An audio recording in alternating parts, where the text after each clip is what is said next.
Hey, Mark, how you doing? Good, Brian. How are you? I'm good. I'm good.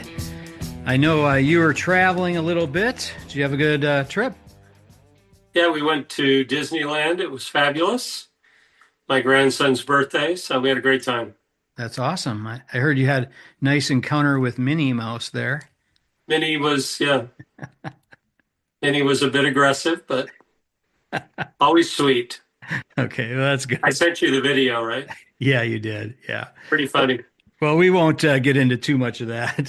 If anybody wants to know, you can call me personally and I'll share. But Yeah, uh, yeah. yeah, but no, welcome back. It's nice to have you back. We took an extra week off in between podcasts, but tonight we've got a cool topic. It's what I found in the workshops that we teach. This is one of those key things that leaders come into the workshop not understanding how important it is, but by the time they leave, they fully understand this.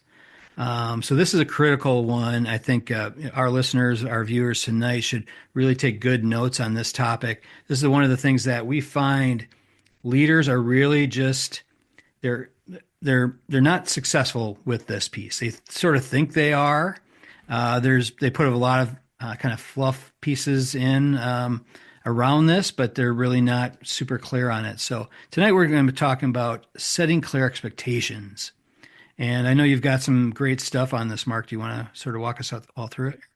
Yeah, so to your point, leaders tend to assume that expectations are clear. That's a big mistake. So what we found in our multi-decades now of research is that clear expectations are the foundation of great performance. Everyone can write that down. Let me say it again. Clear expectations are the foundation of great performance, which means that when expectations are not clear, great performance does not happen. And the leader owns this. And the leader often passes it off to the team. They own it. No, you own it. Until you're clear, you own it. So, and the other amazing thing is we've found in our analysis of winning leaders that clear expectations is the number one trait of winning leaders. What do you think about that? Yeah, 100%. This is something I see all the time that leaders they're just not clear on this stuff, and they don't understand all the components that go into it. And I think that's sort of the root problem. They sort of just kind of tell people what to do, but they really don't get to setting it as an expectation, something that they expect to be delivered. Yeah. So while clear expectations are the number one trait of winning leaders, the not winning leaders' number one trait is not clear expectations. Yeah, right. So it became very clear to us that the gap between winning leaders and not winning leaders, and we're talking about the top 10% performers versus the bottom 10% performers, was clear expectations. The teams were very clear in the winning leaders organizations. The teams were absolutely never clear in the not winning leaders, expectations. So if you step back from Gapology, it's truly based on, clear expectations. That's what it's all about. Performance gaps are caused by not clear expectations. Yeah, totally. So they don't set clear expectations. So what sort of things do you see these non-winning leaders doing instead of setting expectations? Yeah, so assumption is the first big mistake. I said it on the call. Remember that? It was in the email, wasn't it? So they never verified clarity. So just because someone says something or someone types something in a text or an email, clarity should not be assumed. Clarity has to be, observed, has to be repeated back. So Brian, what did I just say? Oh, thank you. Yes, but you're missing this part. It has to be clarified. So clear expectations require clarity. I guess that's why they're called clear expectations. Yeah. And assumption is the number one enemy. The other thing we found that was amazing was the winning leaders not only had clear expectations, but they knew the behaviors that equaled that. So they had a metric that would equal a clear expectation, but they also had clarified and understood and ensured that the team understood the behaviors that equaled that metric. Then it all comes together and clear expectations becomes real. It becomes behavioral. It becomes measurable, and it all really comes together. Um, the other amazing thing we found that many may not presume is true is that winning can be replicated and it can be taught. You can teach people how to win, and you can teach people um, how to replicate the process. It's not like winning leaders are born and those are the only winning leaders. We have seen many cases where an underperformer became a top performer because the leader became clear. So you as a leader own this. It's you. It's not the team, it's you. And once you're clear, then the performance of the team is clear. Underperformers will become quite clear once you're clear. Top performers will become quite clear and performing at a level that you may have never seen once you're clear. So it is about you, and this is again the biggest foundational piece of Gapology. Yeah, I think you hit on something really important too, that we own this as the leaders. This is really something that we need to look in the mirror, and if our team's not performing, this is one of the things that to ask ourselves, have we set clear expectations? Because I think there's a lot of risk there by not setting those things. Certainly, it's going to impact your results. It's going to impact your overall team's performance and all that. But I think in addition to that, it can be extremely damaging to those A players, those top performers. If you're not clear on what you expect from them, that can be a major cause for them to sort of be disgruntled.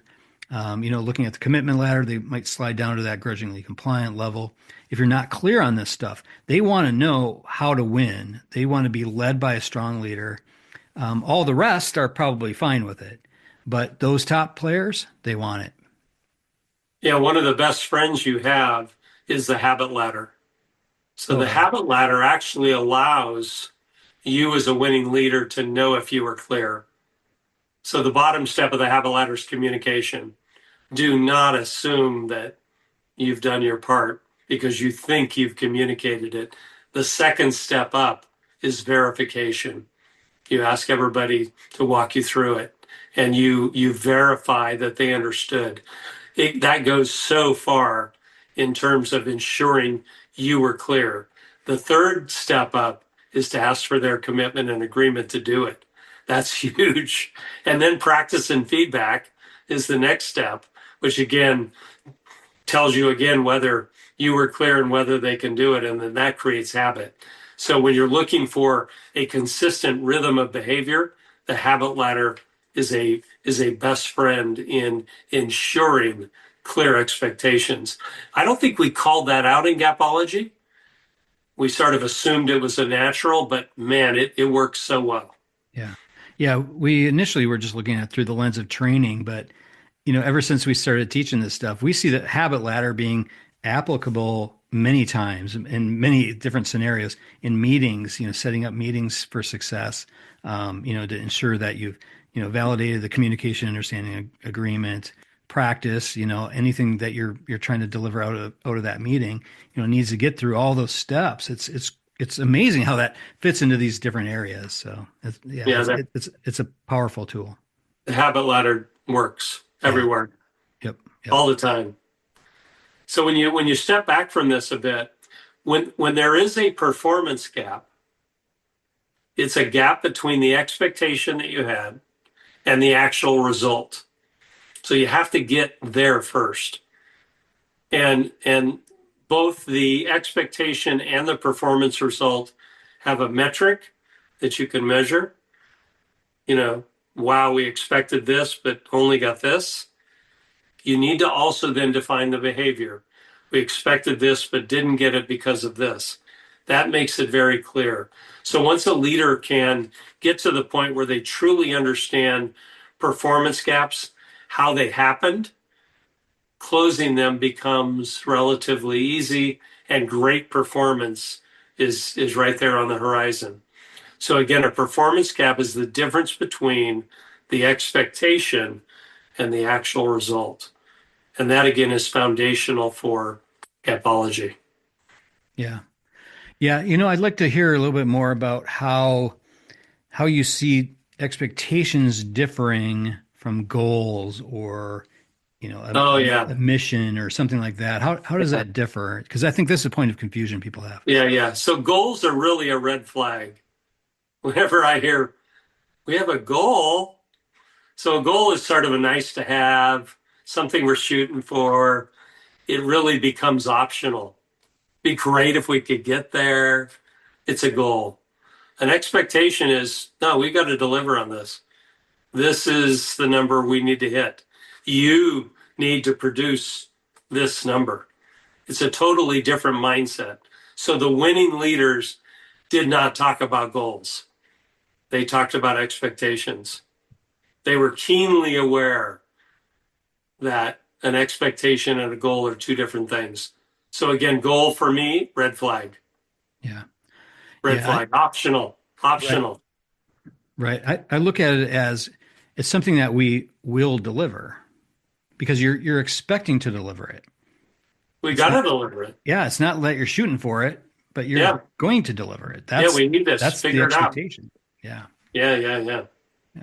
The other great thing about clear expectations is that they clearly close the knowledge gap if it wasn't closed, and they close the importance gap. When that team can repeat back the expectations you have, game changer right there. When they understand the behaviors that equal that expectation, wow, you're well on your way. Mhm. And we found that again to be the key differentiating factor between winning leaders and the not winning leaders. Mhm. And the habit ladder was always right there. Even though the winning leader didn't know it, it was right there. They were using it. They had all come up with it. They hadn't read the book. The book hadn't been written. Right. I think there's another important connection to make too is to under the action gap we have accountability.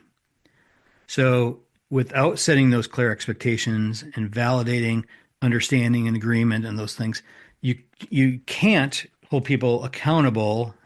You can't create a culture of accountability. You can't Right. do any of those pieces.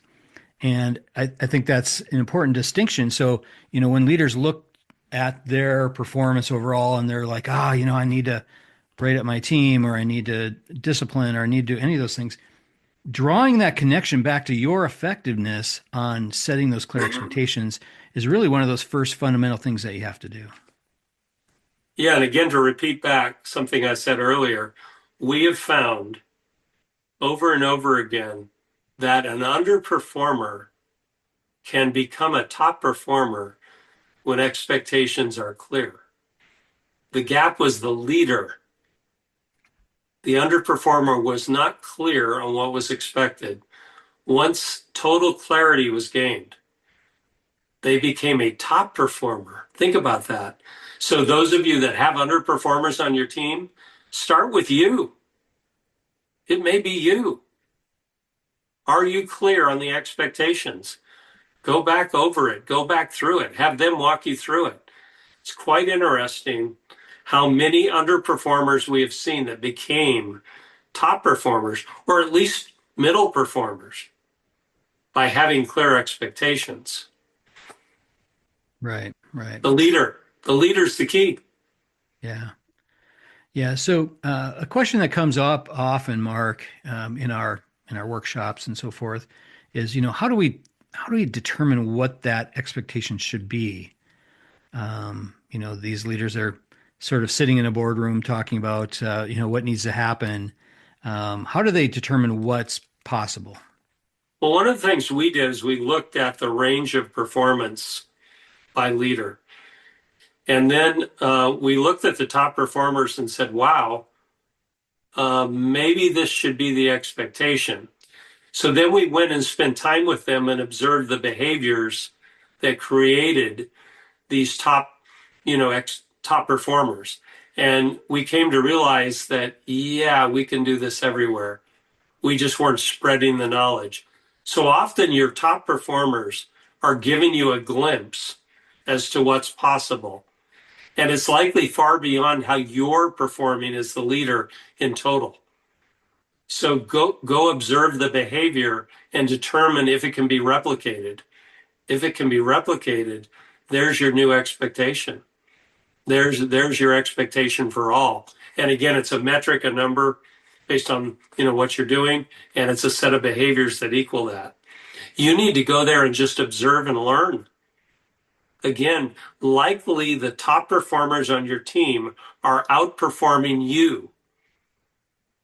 Suck it up, accept it, go find out what they're doing, and let's spread it everywhere. What do you think?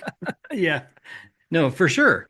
Looking at those A players and seeing what they're doing, first of all, it gives you sort of that the credibility with the rest of the team.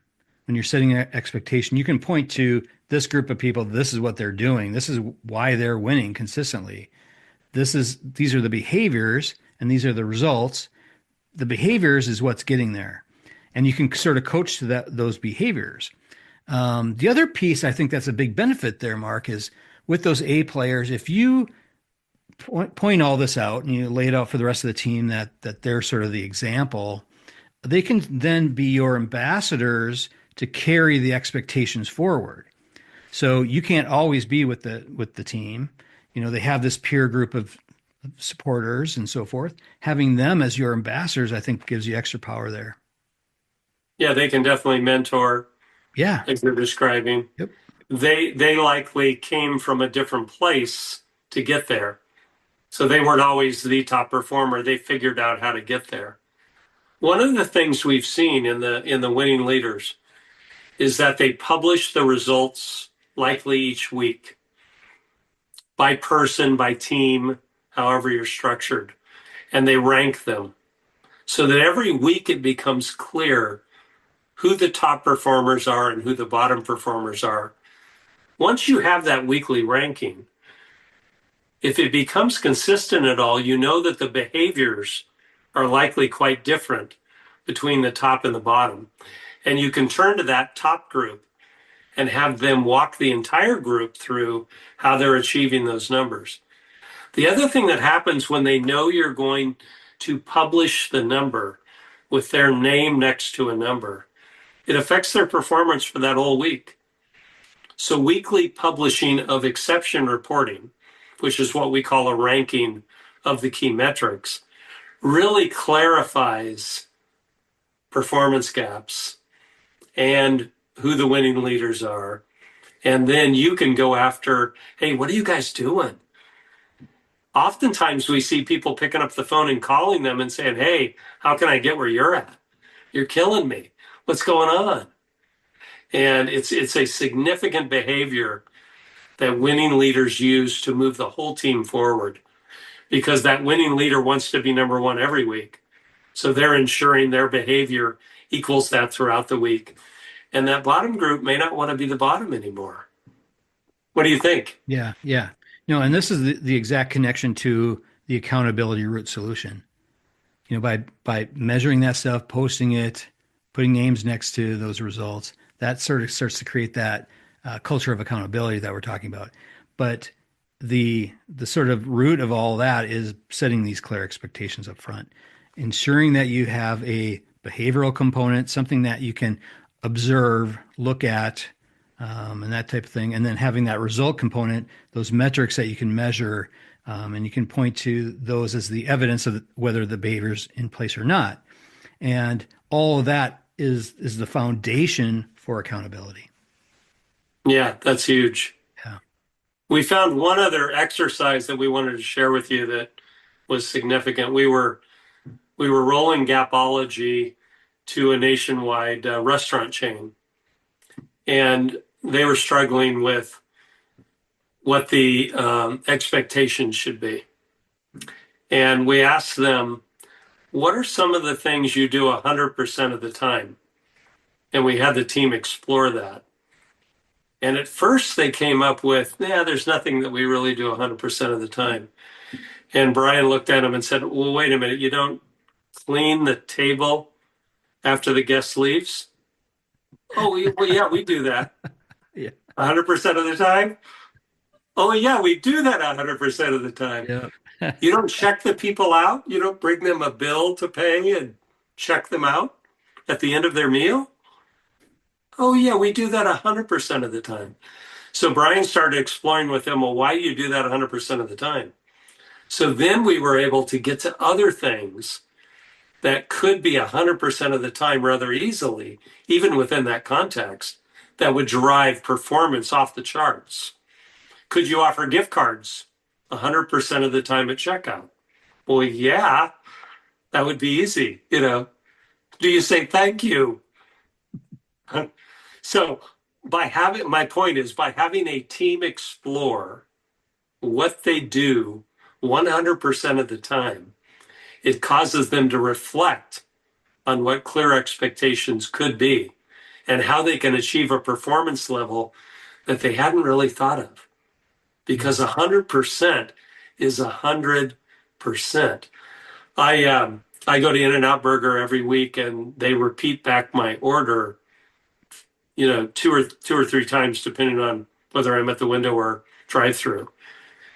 That's a huge deal in terms of delivering great service, so that I know my order's correct, they know my order's correct, that I get the order correct. You know what I mean? Yeah. It's Yeah. it's part of great performance. It's part of clear expectations. It's not some optional thing. If you ask McDonald's, do they do that? They would. What are you talking about? We don't do that. But they don't understand how critical that is. When I go to Chick-fil-A, 100% of the time they say my pleasure. 100%. They've figured out that that's a key element of execution for them. So anyhow, exploring what already is and what can be 100% execution is an interesting exercise that Yeah. leaders can grab onto, and it's mind blowing. Yeah. It's really a big deal.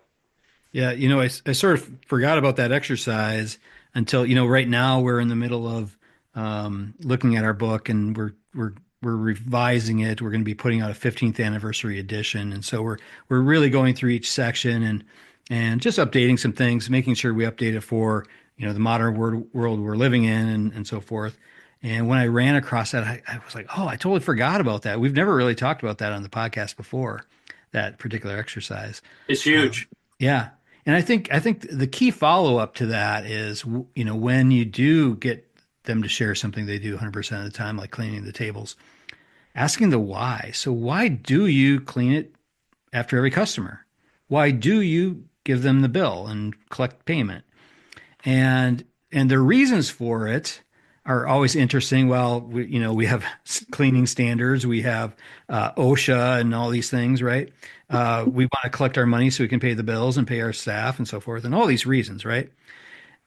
So tying in the why behind the things that we do, especially around the things that are the most important to our Yeah. overall objectives, our overall purpose, our overall expectations, is really critical. People need to understand the why behind it. And if you can draw that connection, you can really move the needle. Yeah. That's huge. I mean, why report the order back at In-N-Out? So the order's correct 100% of the time. I mean, it's brilliant. I don't know why others haven't totally caught on to that. So that's what I've got. I mean, clear expectations are the foundation of great performance. Think about that. Yep. And I wrote that down. That might be our title. I Because love that. originally I just said setting clear expectations. It felt kind of wimpy. I'm like, we need something more than that. So I think expectations, the foundation of great performance. I think that's great. Yeah, clear expectations are the foundation of great performance. Yeah. I got that from a book called Gapology. Oh, okay. I see one on your desk there. Yeah, I've got a few. Okay, that's good. And a new one coming out. Yeah, yeah, we're deep in the middle of this thing. It's going to be a nice update for anybody that has already purchased it, but it'll be a good version for anybody who hasn't yet gotten it yet. Uh, Summertime or so, we'll probably have it done. So, working on that hard now. But anyway, I think that's good, Mark. Thank you. Great job, Brian. Thank you. Yep, you too. We'll talk Have a to you great next week. week. All right, see ya. Bye.